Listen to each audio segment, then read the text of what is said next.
Assalamualaikum warahmatullahi wabarakatuh. Assalamualaikum warahmatullahi wabarakatuh. Perkenalkan, nama saya Nova Nur Irawati dengan NIM 2010301146 dari kelas B5 Prodi S1 Fisioterapi Fakultas Kesehatan Universitas Aisyah Yogyakarta. Pada kesempatan kali ini, saya akan menjelaskan tentang urinaria dan genitalia. Yang pertama, urinaria. Program ekskresi manusia adalah ginjal. Manusia memiliki 2 ginjal yang ada di bagian belakang atau posterior tubuh.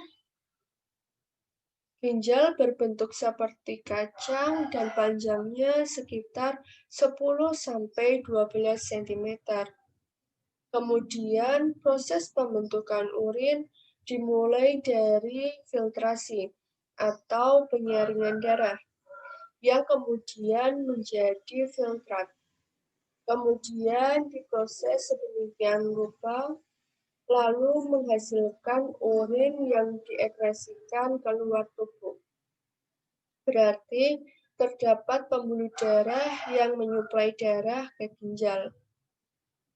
Ada 2 pembuluh darah. Yang pertama, arteri, yang berfungsi untuk mengedarkan darah dari jantung ke seluruh tubuh, termasuk ginjal. Yang kedua, vena, yang berfungsi membawa darah dari seluruh tubuh dan organ kembali ke jantung. Organ atau saluran untuk pembentukan atau jalan urin. 1. Aorta, arteri utama yang berukuran besar bercabang menuju ginjal, atau arteri renal dan arteri yang menyuplai darah ke ginjal. 2.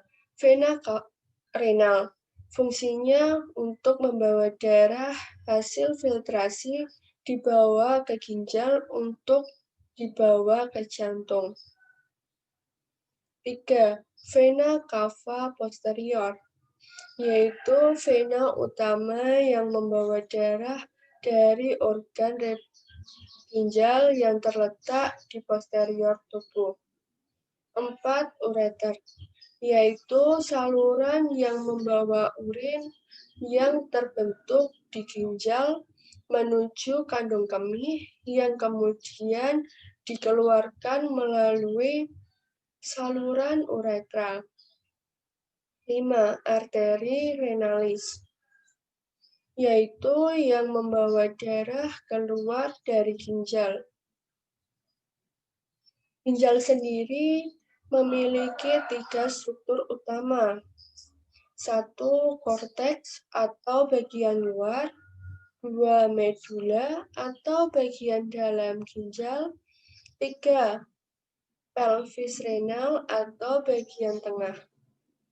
Di dalam korteks dan medula terdapat nefron atau satuan fungsional dari ginjal manusia yang menjalankan proses pembentukan urin.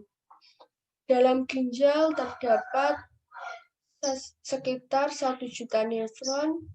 Di nefron ini terdapat tubulus atau saluran yang panjangnya sekitar 10 km jika digabungkan. Nefron dibagi menjadi 2, yaitu 85% nefron kortikal atau yang memiliki lengkung Henle yang pendek. Yang kedua, 15% nefron juxtamedular atau yang memiliki lengkung Henle yang panjang. Di nefron, arteri renalis menuju cabang arteriola efferent untuk menyuplai darah ke nefron dan akan bercabang membentuk struktur yang disebut kapiler glomerulus. Glomerulus terdapat di dalam atau di selubung kapsula Bowman yang disebut arteriola afferent. Arteriola afferent akan bercabang-cabang lagi mengelilingi tubulus dari nefron atau kapiler tubular dan akan menuju ke vena renal dan selanjutnya keluar dari ginjal. Selanjutnya saya akan membahas tentang organ reproduksi pada wanita. Faktor reproduksi pada wanita terdiri dari dua bagian, yaitu internal dan eksternal. Bagian eksternal terdiri dari dua bagian, yaitu satu klitoris, yaitu titik rangsangan seksual yang paling sensitif karena terdapat ujung saraf. 2. Labium minor dan mayor, yaitu dua zat labia yang mengelilingi lubang vagina. Selanjutnya, pada bagian internal terdiri dari 1. Ovarium yang berjumlah sepasang dan berbentuk seperti kacang almond dan berfungsi untuk menghasilkan ovum. 2. Oviduk atau tuba Fallopi. Letaknya memanjang dari rahim menuju lubang berbentuk corong. Pada tuba Fallopi ini berguna untuk tempat ovum menunggu sperma.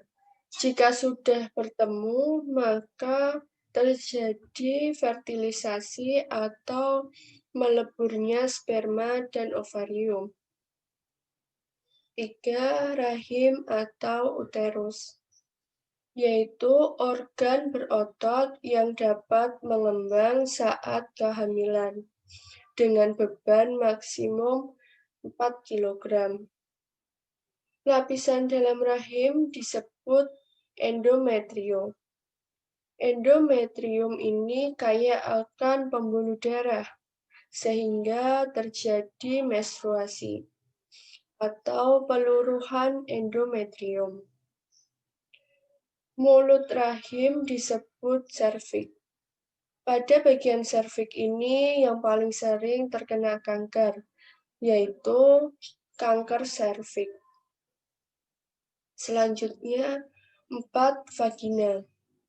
Vagina merupakan tempat awal masuknya sperma dan sebagai jalan lahir saat kelahiran.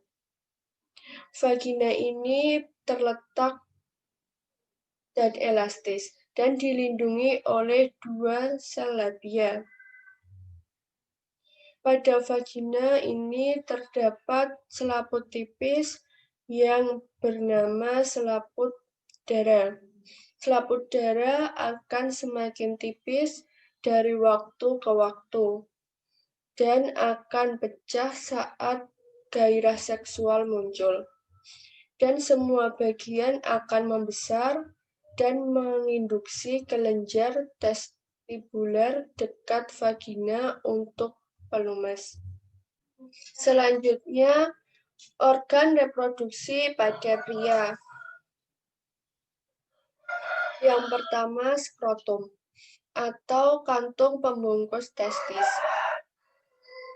Skrotum ini memiliki kemampuan mengarut atau mengendur karena terdapat otot dartos. Selanjutnya, fungsi dari skrotum sendiri yaitu mengatur suhu pada testis. Yang kedua, testis. Testis jumlahnya sepasang yang berperan menghasilkan sperma. Sperma ini dibentuk di tubulus seminiferus. yang bisa menghasilkan hormon estrogen dan testosteron. Testis ada 3 komponen. Yang pertama, tubulus semiferus yang berfungsi sebagai pembentukan sperma. Yang kedua, sel Sertoli yang berfungsi menghasilkan estrogen. Yang ketiga, sel Leydig yang berfungsi menghasilkan testosteron. Yang ketiga, bagian alat reproduksi pria, yaitu epididymis, sebagai tempat pematangan sperma dan penyimpanan sperma. Yang keempat, vas deferens, yaitu saluran yang mengantarkan sperma menuju vesika seminalis. 5.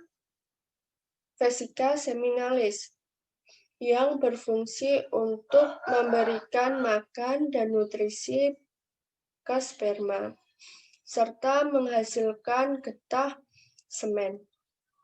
6. Kelenjar prostat, yaitu tempat bertemunya saluran sperma dengan saluran urin. Yang ketujuh, kelenjar Cowpen, yang berfungsi menghasilkan getah basah bagi sperma. Yang kedelapan, penis. Pada penis terdapat bagian yang namanya jaringan erektil, yang mampu membuat penis berelaksasi dan berkontraksi. Ada juga bagian kepala atau gland penis. Pada gland penis terdapat bagian antara lain kulit pelindung yang akan dipotong sewaktu sirkumsisi atau khitan. Sekian yang dapat saya sampaikan. Bila ada salah, saya mohon maaf. Wassalamualaikum warahmatullahi wabarakatuh.